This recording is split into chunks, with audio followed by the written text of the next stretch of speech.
አንተ መጥቻለሁ አትልም እንዴ? ግን ያማረብሽ በእናትሽ። እኔ ቻፕስቲክ ጠረኩብህ። ካሜራማን እያየህ ነው ግን በኋላ አሁን ደግነቱ የኔ ነው። በህዝብ ፊት ልናገር ይሄንን ነገር ሃይሚ ራስሽ ነሽ ያደረግሽው አይደል? አዎ እናንተም አይታችኋል። በኋላ ቡና ካልጠጣች ምናምን ጦዞባት ማን የሳመች ብላ ካነቀችኝ እንግዲህ ራሷ ናት። እሺ ስማ እንዴት አየኸኝ? ኧረ ራስሽ ስሚ በእናትሽ ቆንጆ ሆነሻል። ማርያም እውነት ወደድከው?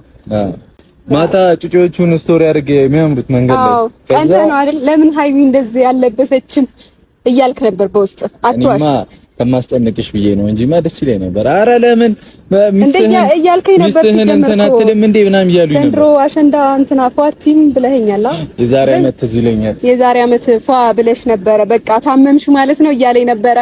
ስታመም ተስፋ ቆረጠ የኔ ውድ የኔ ባል። ባንቺ ተስፋ አልቆረጠ የምር እንደማልሰራ ምናምን በቃ